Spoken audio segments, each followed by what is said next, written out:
Before we close the season, I don't want to summarize what we've learned. I don't want neat conclusions. I want to sit with something real.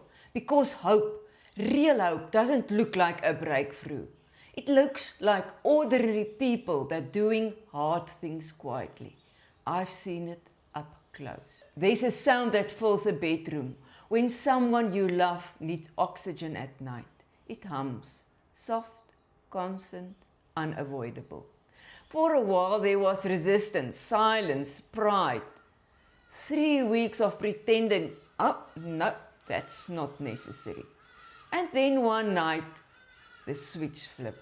No dramatic moment, just acceptance. That was hope. Not because everything was fixed, not because it was easy, but because someone chose life over pride. And when one person accepts help, the whole room softens because hope flows. Hope changes after 50. When we were younger, hope is loud. It has timelines, expectations. If I do this, then that will happen. But after 50, we've buried people. We've been disappointed. We watch plans fall apart.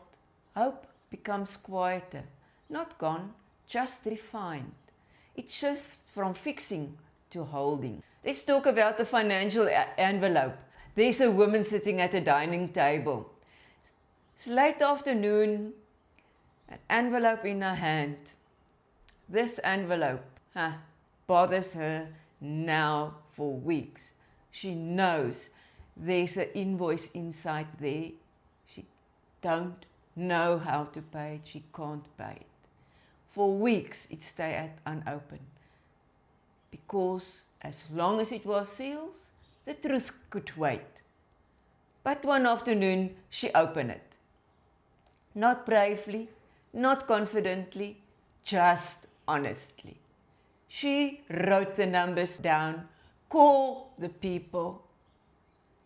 Nothing changed instantly, but she made a plan and something shifted. That was hope. Stress leaves, hope comes in. Hope is facing what is real and choosing to respond instead of retreating. The empty chair. There's a dinner table, plates laid out, and one empty chair. Whether it is through a person that just left or somebody passed on, that person is missing. The first time that chair stays empty, everything feels sharp. The second time it's quieter. Eventually, you stop moving the chair. You sit, you eat, you allow laughter to return, not because the loss disappears, but you are learning to carry it. That is hope. Hope is integrating accents without erasing presence.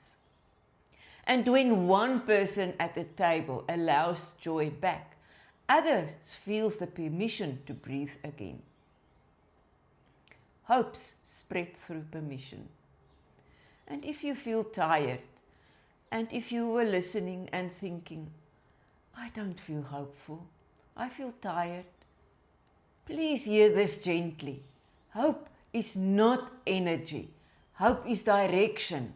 Hope is sometimes borrowed from routine, borrowed from someone steady, borrowed from simply showing up. Borrowed hope still works. As this season closes, don't ask, what big change must I make? Ask something smaller. Where can I stay steady? Where can I open what I've been avoiding? Where can I sit at the table even if a chair is empty? Because hope doesn't roar, it hums, it opens, it stays seated, it chooses, and sometimes it sounds like something steady in the background, keeping life moving even when it isn't glamorous. A season is ending, hope is not.